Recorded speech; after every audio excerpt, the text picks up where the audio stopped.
prospera.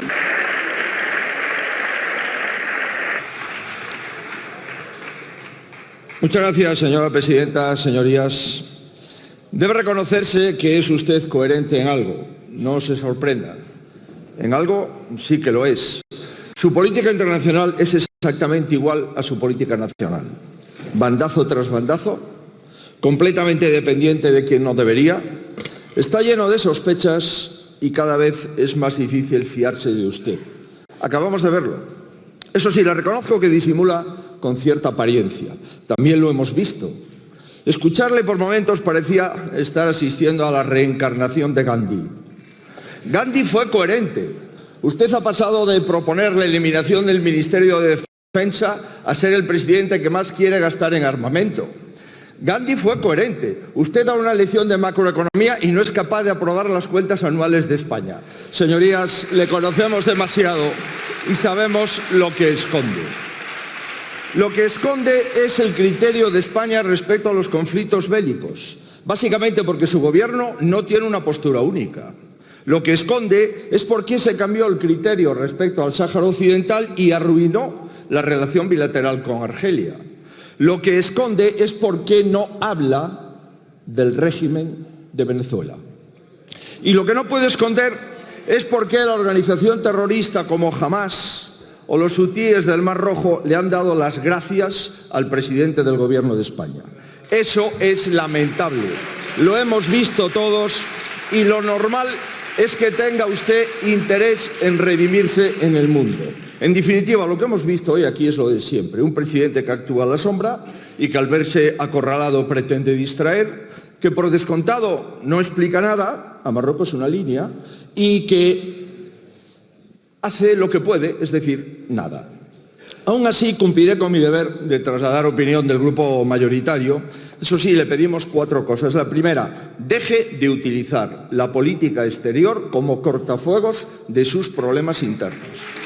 Sabemos que está desesperado, que quiere ganar tiempo para salir del laberinto. Olvídelo, ni la amnistía. Que ahora ya hasta censuran ustedes a la mayoría de los fiscales de España. Ni la corrupción, ni el chantaje de sus socios, ni el referéndum, ni el empobrecimiento de los españoles, no vamos a obviar nada. Además, dése cuenta, ¿de verdad cree que alguien como usted, que practica la política más frágil y destructiva de la historia democrática española, está en condiciones de ofrecerse como garantía internacional de algo? Un mundo mejor no es posible con una España peor, que es lo que usted está dejando. Habla del radicalismo, pero le ha dado poder a todos los radicales que existen en España. Proclama el europeísmo, pero va usted contra los pilares del Tratado de la Unión, que son el Estado de Derecho. Y lo más insoportable de las hipocresías. ¿Cómo puede venir aquí a dar lecciones de condena de la violencia, habiendo convertido a Bildu en un pilar esencial de su gobierno, sabiendo de dónde vienen, como dice el portavoz de su grupo? Por cierto, ¿sabe que en las próximas elecciones en Euskadi seguirán marcadas por la ausencia de centenares de miles de vascos que se fueron huyendo de la violencia? ¿No? ¿Le merece eso alguna condena? ¿Ya no le parece necesaria? A mí sí. Segunda petición, señorías. En el actual contexto mundial, y en concreto en el de Europa, es hora de que abandone la frivolidad a que los tiene acostumbrados y vuelva al mínimo exigible. Informar al líder de la oposición de manera regular de los movimientos y la política exterior del país lo han hecho todos los presidentes del gobierno en España, salvo usted. Pretende que me entere de la política exterior por los periódicos. No consulta con la oposición, ni con el Congreso, ni con nadie. Entra y sale del consenso europeo o de las Naciones Unidas según le dé la gana. Y encima viene aquí con propuestas e exigencias. Claro que quien ve razonable controlar a su antojo el CIS, el INE, la Fiscalía, el Constitucional, el Tribunal de Cuentas, el Consejo de Estado, Radio Televisión Española y EFE, todo, eso también le parece lógico. Pero ¿qué va? Es exactamente lo contrario de lo que hacen los grandes líderes mundiales. Por eso usted no lo es, señor Sánchez. ni jamás pasará a la historia como uno de ellos. La tercera petición, haga el favor de no escoger entre las atrocidades de nuestro mundo. Entre víctimas inocentes no se hacen distinciones de ninguna clase. Las hay en Gaza, por supuesto, y en Israel. Hay personas sufriendo en Ucrania y en Rusia. En Venezuela las hay también. Las hay en muchos lugares. Las ha habido en España hasta hace no muchos años. Yo las tengo a todos presentes. ¿Y usted? ¿Y sus socios? Ya se lo digo yo, depende. Depende de lo que le interesa a su presidencia, es decir, depende de lo que diga el señor Puigdemont. Mire, en marzo del 24 ordenó a sus eurodiputados que votasen en contra de investigar las posibles injerencias rusas. También depende de lo que ordene Marruecos. El 19 de enero del 23 votó en el Parlamento Europeo en contra de condenar los ataques a la libertad de prensa en ese país. Y por supuesto depende de lo que presione Maduro. Aquí hace escasas semanas ni se atrevió a condenar las prácticas del régimen. Sí lo hicieron los primeros mandatarios de Chile, de Colombia y por supuesto de Brasil. Señoría, esto es lo que hay y lamentablemente le pido que deje de sacrificar los intereses de España por los asuntos personales que mantiene clasificados. Señor Sánchez, es mi obligación decirle, resulta verdaderamente preocupante pensar que pudo haber cambiado la política con Marruecos por lo que tiene en sus móviles. Y que protege usted a Maduro por lo que su vicepresidenta trajo en las maletas a Barajas. Por cierto, ¿cuánto se echa de menos un posicionamiento del Gobierno de España en defensa de la oposición venezolana y de su líder, María Corina Machado, y de todos los venezolanos que no solamente quieren votar, quieren elegir libremente? Señoría, qué valiente es usted con los dictadores muertos y qué sumiso es con los vivos. Sobre todo cuando parece ser que comparten negocios sin explicar. Le dije que le iba a pedir 4 cosas y esta es la última. Abandone, si es posible, la soberbia de creer que es una sola persona, incluso aunque esa persona sea usted, quien puede arreglar en un mes un conflicto de 80 años. Mire, en Oriente Medio compartimos desde el año 2014 como mínimo la solución de los 2 estados. Es decir, sigue vigente la posición que pactamos en este hemiciclo hace una década, porque yo no abandono los grandes consensos en España. Si algo ha cambiado en este tiempo, es que en los escaños azules de sus ministros se sientan personas comprensibles con el vil ataque de la organización terrorista Hamás. Por lo demás, insisto, lo más urgente es el alto al fuego, la liberación de rehenes, la ayuda humanitaria y evitar una escalada. Por tanto, apoyamos la solución de los 2 estados y añado, el cómo y el cuándo es clave para contribuir a una solución permanente. El reconocimiento debe ser realizado como resultado de un proceso negociador y, a mi juicio, tiene que contar con suficiente masa crítica de más países con peso.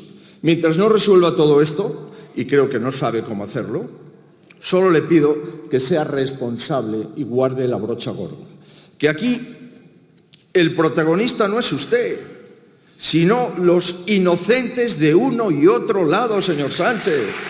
Esos son los verdaderos protagonistas, no usted. Sobre Ucrania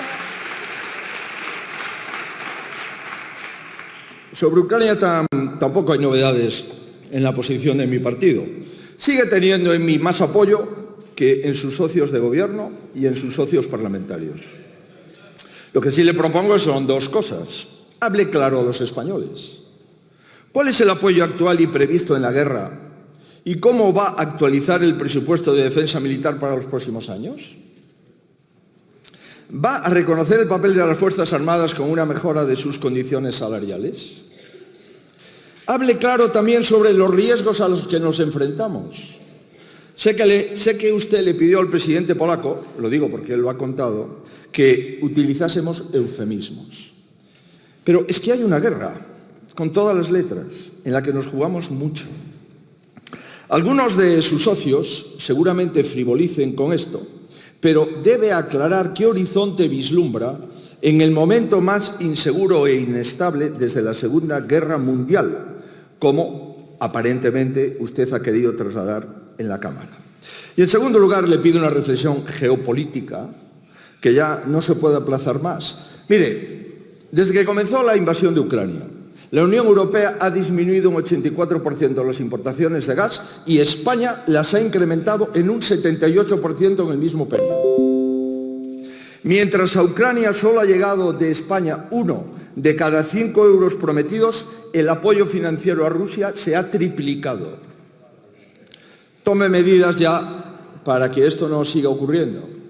España no puede ser fuente de financiación para que Putin siga oprimiendo al pueblo ucraniano. Tenemos, señorías, más de un problema en política exterior, de la cual usted, como siempre, no ha hablado. Y querría terminar referirme a al menos dos temas importantes desde la perspectiva europea y española. Mire, señoría, supongo que en los consejos hablan ustedes de agricultura. Ningún anuncio de última hora concretado en nada soluciona 5 años de gobierno ignorando las reivindicaciones del campo. Ha vuelto usted a ignorarlas. ¿Qué reclama ser escuchado y que está consiguiendo con mucho esfuerzo que Europa tome nota? Así lo ha hecho el Partido Popular Europeo y es mi compromiso personal que las reivindicaciones se hayan recogido en nuestro programa electoral. Algunas de esas medidas, por cierto, han sido aprobadas en el Congreso de los Diputados y usted desobedece al Congreso de los Diputados. Bajadas de impuestos y bonificación del gasóleo, su gobierno dice que no. Indemnización de los productos españoles damnificados en territorio francés, su gobierno desoye al Congreso. PERTE específico del sector alimentario, su gobierno desoye al Congreso. Revertir las exigencias que España impone a sus agricultores por encima del resto de la Unión Europea, el gobierno desoye al Congreso. Déjese de anuncios y cumpla el mandato de este Congreso, que por cierto, ayer le ha instado a hacer una rebaja del impuesto de la renta de las personas físicas, señoría. Lo hemos aprobado en el Congreso de los Diputados. Ya sé que a usted eso ni le vincula lo que se aprueba en el Congreso de los Diputados. Mire, lo que necesitan nuestros agricultores es que se les defienda cuando se les insulta en el extranjero y que se les ayude a competir en lugar de atarle las manos a la espalda.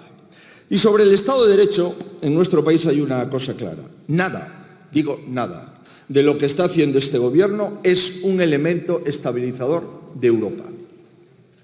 Un gobierno sin presupuestos, sin capacidad de ejecutar los fondos europeos, líderes en desempleo en toda la Unión, más pobres que antes, dejando solos a las fuerzas y cuerpos de seguridad del Estado y con una crisis institucional sin precedentes. Señor Sánchez, el independentismo se está riendo de España y usted se lo está consintiendo. Le regala indultos, amnistías, tratos preferentes y le responden con desafíos. Somos una de las pocas naciones del mundo que se está discutiendo retrocesos en la igualdad de derechos de los ciudadanos, atacando la separación de poderes todos los días y permitiendo que quienes están contra España se rían de todos. ¿De qué cree que puede presumir exactamente? No tiene nada de qué presumir, porque la poca fuerza que pudiese tener ante sus socios la ha ido perdiendo a medida que la corrupción gana terreno en su gobierno, en su partido y en su entorno. Por eso está haciendo lo que hacen siempre los gobiernos cuando están desesperados: listas negras de periodistas, control férreo de lo que sea posible y dinero público el que haga falta para que cale la propaganda. Su escala de prioridades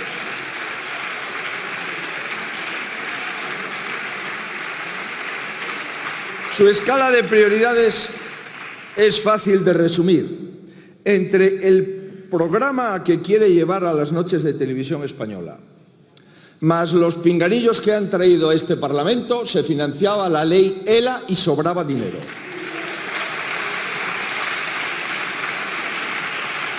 Señoría, sobrevive usted a trancas y a barrancas, señor Sánchez. Los dos sabemos que no le está yendo bien. Por eso va a estar poco por España en las próximas semanas y meses. Es lo que tiene contar con una mayoría para estar en el gobierno, pero no poder gobernar. Una cosa sí le digo, por mucho que se esconda y se aleje, usted ha perdido el control y por eso no va a salir victorioso. Lo peor y lo más lamentable es que quienes perdemos de verdad somos todos los españoles. Nada más, muchas gracias, señor.